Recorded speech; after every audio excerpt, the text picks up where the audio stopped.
Bonjour à tous, je me lance ce matin dans un autre podcast. Je pensais hier à la maxime de la France, à liberté, égalité, fraternité. En fait, j'y pensais alors que j'allais au bureau en scooter hier sur le trajet.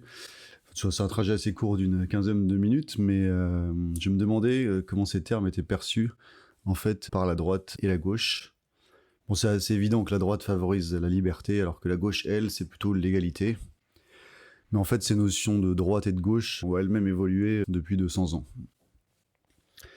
Voilà, donc en fait, déjà, c'est mon deuxième podcast que j'enregistre au micro. Voilà, je fais ça le matin, en fait, je me lève assez tôt pour préparer les enfants, pour les envoyer à l'école.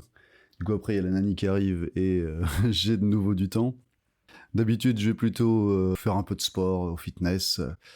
J'ai la chance d'habiter dans une maison, dans un complexe avec piscine et fitness. Mais c'est tout aussi agréable de se plonger comme ça dans des idées et de sortir un texte autour d'elle et donc désormais de le dicter au micro. Donc pour revenir au podcast, donc avant la Révolution française, on ne se posait même pas la question de ce qu'était la droite ou la gauche, ou même des notions de la devise française, donc liberté, égalité, fraternité. Bon, on était bien sûr dans une société structurée avec la monarchie, la religion, des hiérarchies sociales. Donc l'idée d'égalité n'était pas traduite concrètement dans la politique. Bon, bien sûr, il y avait déjà tous les philosophes des Lumières qui ont précédé pendant le XVIIIe siècle. Mais en fait, ce qui est intéressant, c'est que déjà ces trois termes ne sont pas alignés entre la droite et la gauche. Et en fait, n'ont jamais été dès la naissance de cette devise. En fait, déjà, le clivage droite-gauche naît précisément pendant la Révolution française. Au départ, c'est le positionnement physique des députés dans la salle de l'Assemblée nationale. Donc voilà, à gauche, les partisans du changement, des réformes, de la souveraineté populaire, et à droite, les partisans donc de l'ancien régime, donc le roi, l'ordre établi et la tradition. On a tous appris ça à l'école, et je pense que ça fait partie de ce qui forge un ancrage à gauche parmi les plus jeunes. Parce que forcément, quand on entend ça dans les cours d'histoire, ça donne plus envie de faire partie des progressistes, de ceux qui veulent changer le monde, plutôt que de ceux qui sont associés à l'ordre établi, au conservatisme. Dit comme ça, c'est assez orienté en fait, et du coup, les profs nous ont orientés à voir la gauche comme incarnant le mouvement, le progrès, l'avenir, alors que la droite renverrait à la tradition et donc quasiment à l'immobilisme. Bon, donc il est assez naturel quand on est jeune de s'identifier au changement, au progrès, à l'émancipation. Les petits rebelles en herbe qui sommeillent dans chaque fils de bourgeois ont donc tendance à s'affilier à la gauche au départ. Là. Bon, bien sûr, ça simplifie énormément la réalité. Moi, personnellement, j'ai toujours trouvé ça louche, cette idée d'émancipation de la gauche. Je me suis toujours senti plutôt, d'ailleurs, proche de la liberté, quoi, donc peut-être libertaire, anarchiste, presque. J'ai toujours trouvé ça douteux, cette idée d'avoir un État qui s'occuperait de toutes les facettes de notre vie pour nous égaliser d'autant plus, quoi. Donc en fait, il suffisait de voir le comportement des gens autour de moi, mais surtout dans l'histoire, en fait, l'humanité au cours de l'histoire, pour comprendre que en fait, c'était une façon déguisée pour certains de prendre le pouvoir et de l'exercer. Donc voilà, bon déjà, pour revenir à liberté, égalité, fraternité, on peut dire que ça s'inscrit dans un historique propre à la civilisation occidentale. D'ailleurs, à la base, il y a une idée qui est chrétienne, quoi. Donc c'est l'égalité de tous les hommes devant Dieu. Donc c'est quelque chose de nouveau dans le discours de Jésus, et une rupture fondamentale dans la manière de penser l'humanité, quoi. Bon, à l'époque, dans ce cadre-là, c'était l'Empire romain, que l'esclavage généralisé, personne n'imaginait ça. Et puis donc les philosophes grecs et romains non plus, pour eux, les inégalités étaient naturelles, quoi. Donc le discours de Jésus était déjà subversif à l'époque. Et d'une certaine manière, un peu de gauche, quoi, même si c'est anachronique de dire ça. Ensuite, au Moyen-Âge, certaines figures comme Thomas d'Aquin ont valorisé l'usage de la raison. Donc l'homme, en fait, n'avait plus à être soumis, mais chaque individu pouvait comprendre le monde. Donc ça préparait le terrain à une autre forme d'égalité, celle devant donc, la raison. Chacun avait le droit de se faire son idée sur n'importe quel sujet. Bon, c'était toujours dans le cadre religieux de la chrétienté, mais tout de même c'était une avancée. Et ensuite, avec les Lumières, donc, au XIXe siècle, Jean-Jacques Rousseau, il y a eu l'idée du contrat social. Donc les hommes n'étaient plus égaux seulement devant Dieu et la raison, mais aussi devant la loi. Le contrat social, c'est aussi que les hommes sont à l'origine, collectivement, de la loi. Enfin, la Révolution française vient traduire tout cela politiquement.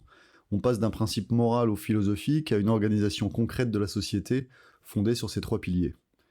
Revenons à la devise de la République française, car tout le monde s'en réclame, donc droite et gauche, mais personne n'y met la même chose, et c'est le sujet de ce podcast. Le clivage droite-gauche est en réalité une hiérarchie différente entre ces 3 principes, et plus profondément, une vision différente de l'homme et de la société. Le conflit politique est un arbitrage permanent entre ces 3 termes, liberté, égalité, fraternité, et droite et gauche ont des avis différents sur ces 3 notions, et les classent différemment. Et donc c'est logique, parce qu'en fait plus on accorde de liberté, moins l'égalité réelle est possible, et quant à la fraternité, elle est en fait partagée par tout le monde, mais avec des conceptions différentes. Donc le désaccord fondamental est clair. Pour la droite, priorité à la liberté, pour la gauche, priorité à l'égalité. Pour la droite, en fait, moins il y a de contraintes sur les individus, plus il y a de liberté, et la liberté est donc d'abord individuelle. C'est la liberté d'entreprendre, de posséder, de contracter, et une méfiance générale vis-à-vis de l'intervention de l'État, avec au contraire une valorisation de la responsabilité personnelle. Pour la gauche, il n'y a pas de liberté réelle en fait sans des conditions sociales égalitaires.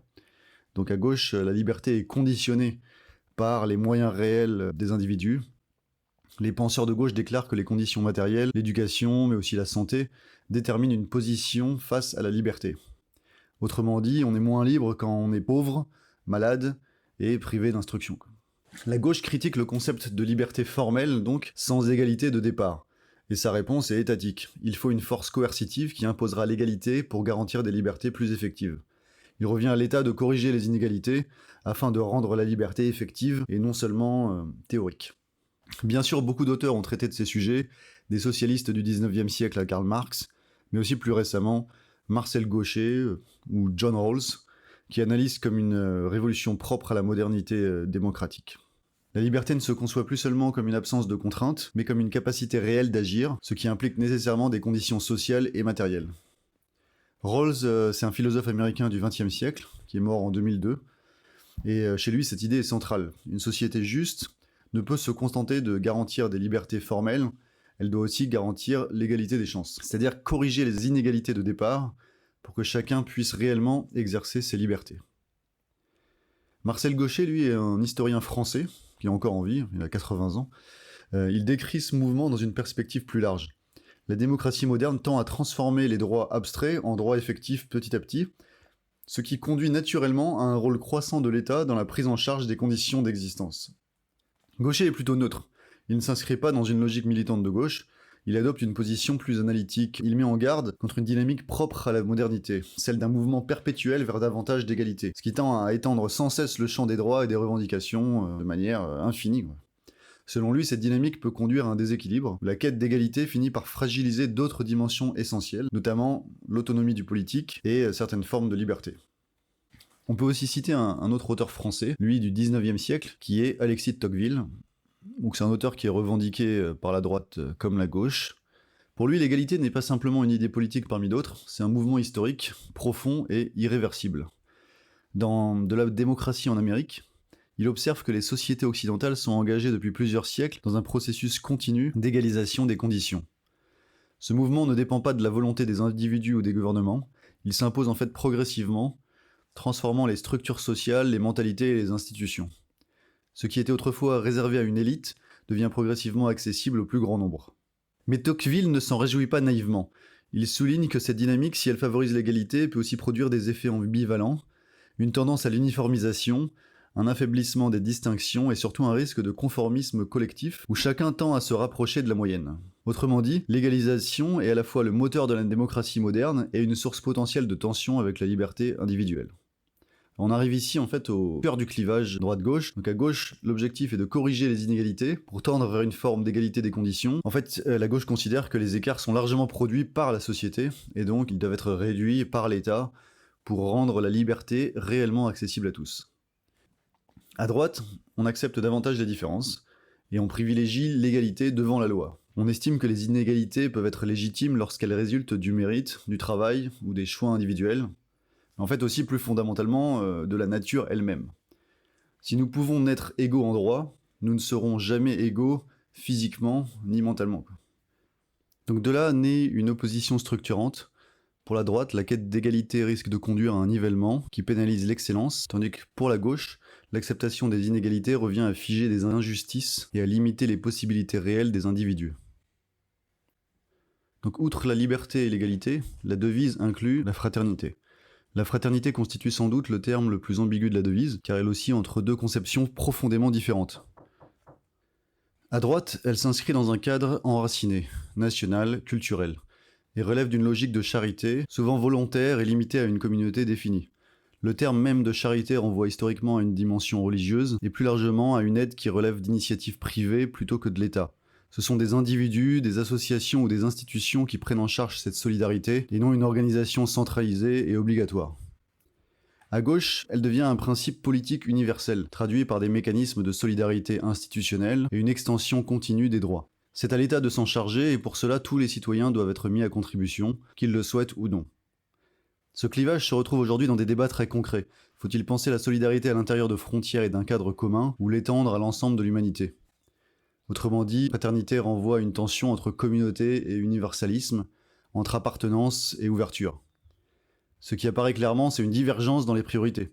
La gauche met davantage l'accent sur les droits humains, le droit d'asile et l'inclusion dans une logique universaliste où la solidarité tend à s'étendre au-delà des frontières. La droite, de son côté, insiste davantage sur la souveraineté, le contrôle des flux migratoires et la capacité d'intégration, considérant que la cohésion d'un cadre national est une condition préalable à toute politique de solidarité. Je parlais plus haut d'Alexis de Tocqueville. Pour lui, il existe une continuité historique entre le christianisme et la démocratie moderne. Le christianisme introduit une égalité fondamentale des âmes, qui se diffuse lentement dans la société jusqu'à produire l'égalité des conditions. Ce mouvement est selon lui irréversible, mais Tocqueville n'est pas naïf. Il cherche à le canaliser en alertant sur ses dérives possibles, uniformisation, conformisme et affaiblissement de la liberté individuelle face à un pouvoir central croissant. Un philosophe bien connu ayant traité de ces questions, quelques générations plus tard, est Friedrich Nietzsche, mort en 1900. Il se définit lui-même comme le philosophe au marteau, c'est-à-dire celui qui frappe les idoles et s'attaque sans ménagement aux évidences et aux poncifs de son époque.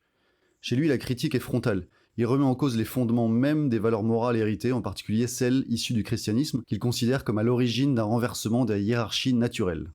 Il part du même constat que Tocqueville, d'un mouvement d'égalisation entre les hommes, mais en propose une lecture radicalement critique.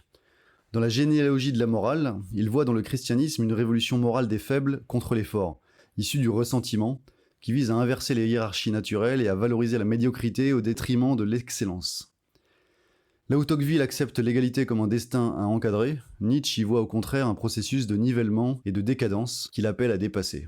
Ces deux auteurs apportent une base intellectuelle importante à la critique de droite de l'égalitarisme, en critiquant les excès et les conséquences sur la liberté, l'excellence et la vitalité d'une société par les idées gauchistes, ce qu'on appelle aujourd'hui le nivellement par le bas. Aujourd'hui en France, l'État-providence se trouve au cœur de tensions croissantes.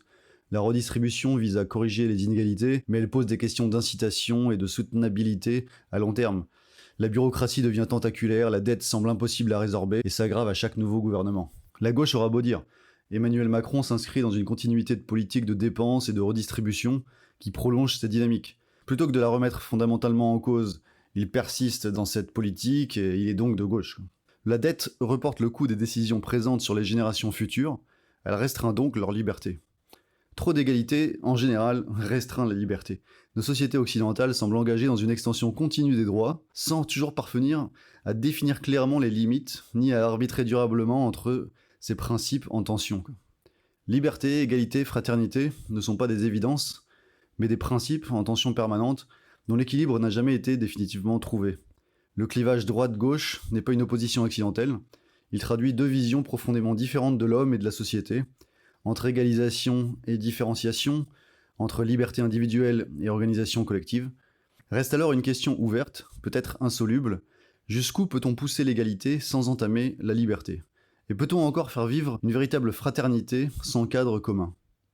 La devise républicaine n'est pas un équilibre, mais un champ de bataille.